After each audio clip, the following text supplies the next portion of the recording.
logique na ye ya jamais sans vous la dorcas de la Bible maman motema malamu Georgette Faïla Ondekane azalaki na mutu ya délégation composée na cadre et association des épouses de militaires peu policiers AMP na Mukuse ensemble na association Telema Mwana Mapinga mokolo mercredi 9 avril 2025 oyo inde à la recherche et résidence ya moko ya ba membre na ye oyo akweleki problème ya liwa ya mobali na ye oyo azalaki bongo membre na kati ya police et circulation routière PCR na Mukuse na Kintambo quartier Nganda Jamaïque pour na retrouver adresse familiale ya brigadier ya 2e classe Fiston Kabeya Ntenda esika oyo wapi matanga ezali kosalema noko na ngandi menga tona kokoma na ye présidente nationale ya AMP Georgette Faïla Ondekane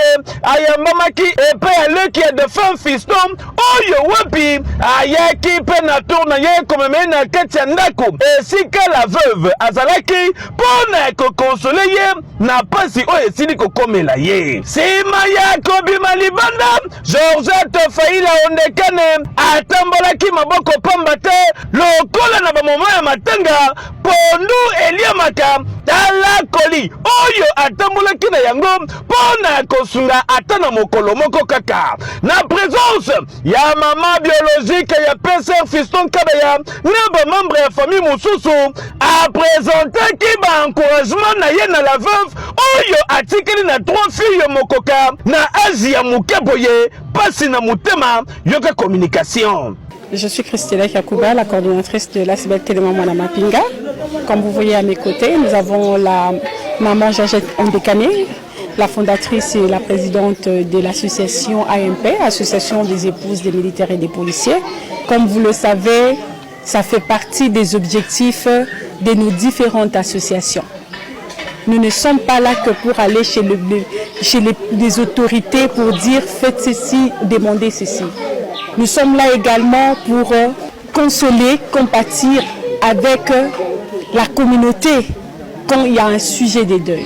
Comme maman, il a dit maman a fils, on a appelé maman veuve, nazo pesa bino merci. Ndenga boye ko consoler biso, na likama esalimeli biso. Ya onde nazo lubangwana. Bon, toyo kotala ndeko na biso oyo toki sango ndenge ya perdre mobali na ye. Toye na ndenge liloba nzambe elobi tolela na bao baza kolela nde toyaki kokonsole ye e kotala bana yango tuna to partager na ye pasi oyo aza nango tosololi na ye na mwa moke ya pondu tokoki kozala nango tomemeli ye mpo ndako ya matanga bayaka mpe maboko pamba te nzambe azwa lokumu na nyonso esalemi mpo ye moko nde alobi likambo nyonso ekokomela biso toyebana koglorifie ye yango toteye pe totikele psaume 91 pour na kobatela libota mobile tolela na baye bazali kolela tokanisa baoyo bazali na pasi pe tosunga lisusu baye esengeli kosunga yango nde ezalaka leitmotiv ya mama Georgette Faïla Ondekane oyo wapi azali pe kokontinue na kosenga bato ya bozwi bakoka pe na kokanisa famille ya Fiston Kabeya Ntenda pe lisusu na bafamille ya bahome na uniforme nyonso oyo bazali okutana na ntango ya pasi boye esengeli bino pe bolanda lokolo.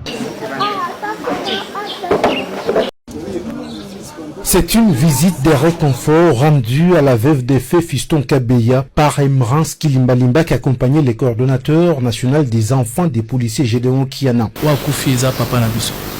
Wakufi aza noko aza grand frère aza leki pona bato mosusu. Ya liboso ta musango kwei on devait se référer ndenge salima. Et comme loi mibeko eza na mboka totikaki mibeko esa musala. La vice-présidente de l'association des épouses des policiers pour le développement était venue soutenir cette femme qui a perdu son mari policier de son état. Une mort qui a bouleversé le destin de toute une famille.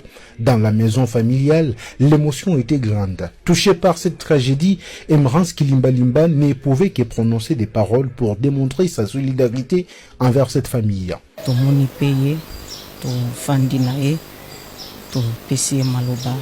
On a consolé, même si tu si ce n'est que Dieu, mais tu as kondima, zamba kusunga et kenyoso et kutambula na kimia.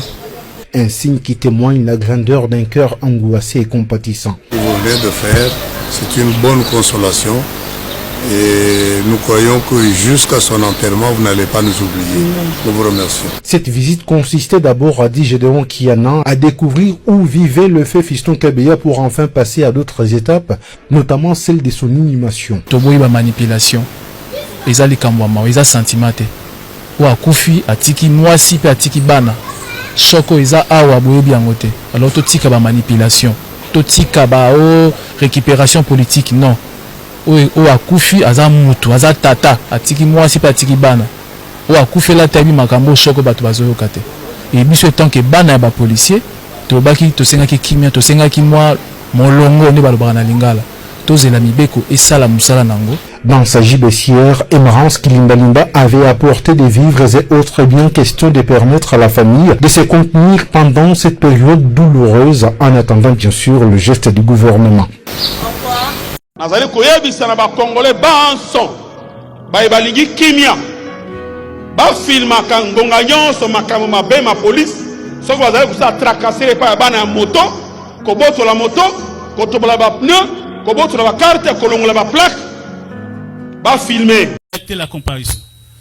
Maître Kibouchou Wong Modeste, avocat au barreau de Kissamatete.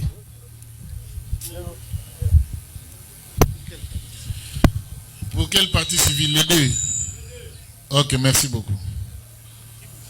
Vous allez comparer en quelle langue? Ok, langue de son choix, greffier acté. Kombonani? Motombo Ilunga. Motombo Ilunga. Obotami wapi? Abotami na Kisasa. Né à Kinshasa, Kisasa te.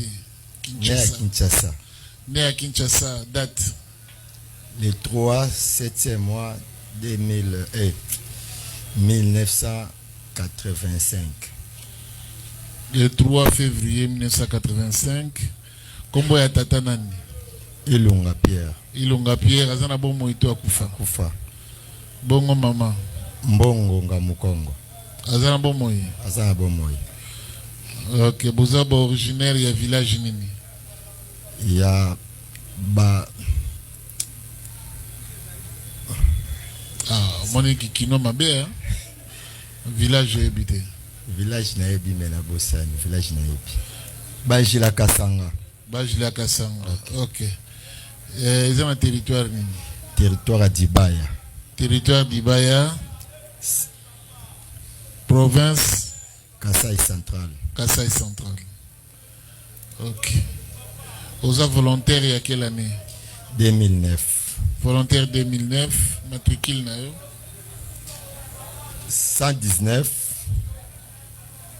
312 567 461 4 Nasuka. Ok. Unité. PCR.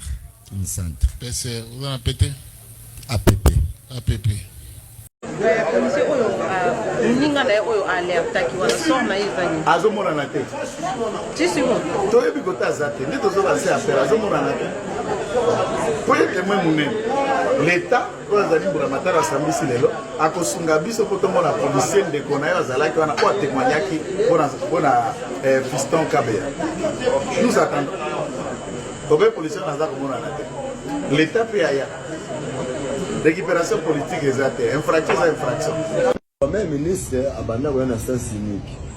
To panzin zela to lexi premier ministre aleki. To monita 10 minutes suite à premier ministre zongi na major chef à sécurité premier ministre. Bayena ye. Ba ya kangi collègue na biso wana ya roulage. Kabe ya senda.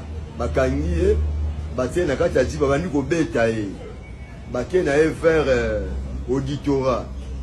À partir d'auditorat, à Koufikuna lobby na ba 19 heures à Koufel kon auditorat ce que ba zué bembe ba kena na mort ka kampoko. Na micho e bembe za na mort ka kampoko. Na mort ka kampoko. Na kuma major wa kende ki ne bembe wana eza na mort ka kombo ne pesa wana. Na mort ka. Vous avez dit ya Fiston ndengini. Monsieur le colonel, tokota Moussa le 25, tobimi le 27. Tokota le 29, c'était samedi.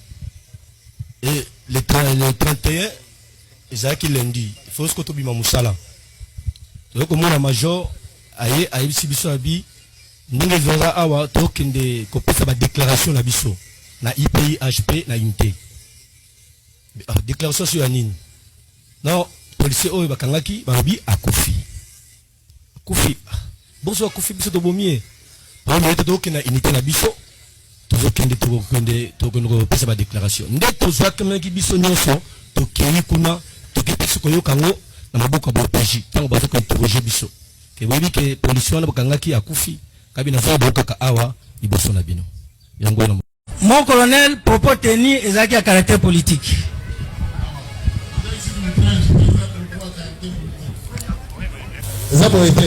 Oui, mon colonel. Na kati ya mission wana est-ce que vous avez une mission ya kokanga bato na nzela?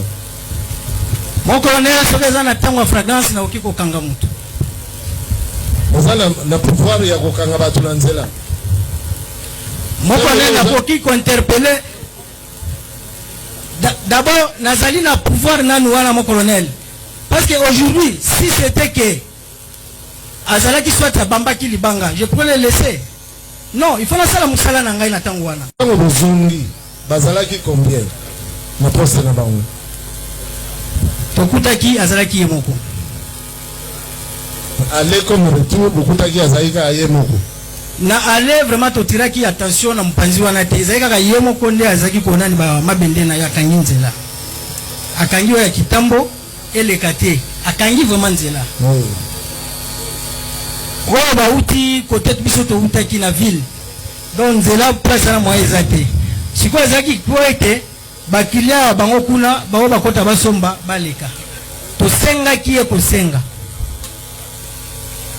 bon apesi réponse là c'est monsieur fungola nzela premier ministre aleka apesi réponse monsieur natangisa bino na école nini c'était ça. Pour la yota mbozonga azalaki ye moko. Expliquer na cour bokangelaki ye ndenge nini. Obika ka non de policier yo omangaki premier ministre matala mutuka. Yepa ye malembe amati na mutuka. Bosimbaki ye na maboko to bosimbaki ye te. Azwaki mo mbatatu azwaki mbatate expliquer na na cour. Mon colonel nakoki koloba lokutate fona loba bosembo. Atambola ki ye mon côté basimba ki ye awa ndenge to simba ka awa tango basimbi nde baza koya na ye na tango wana finga ki lisusu te tango wana bande ko finga lisusu te afinga ki te aloba ki loko te abande ko saka neti aboya kokende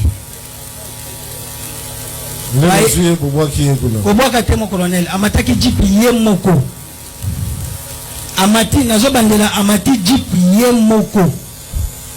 Mutuna mususu tango ozo otiki mokonzi premier ministre pona kozongela yo foseki rapport enfin nani bon est-ce qu'on fait ça qui rapport ko pesa rapport oui na yebisaki nani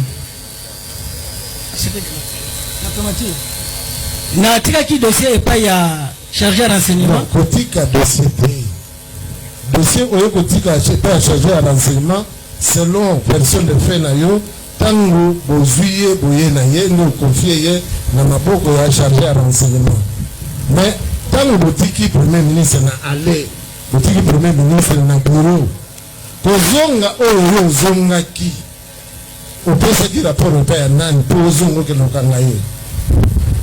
Bon na sololaki na commandant sécurité ebiseka ke mutu wana oyo afingaki biso natiki ye epai ya chargé ya renseignement.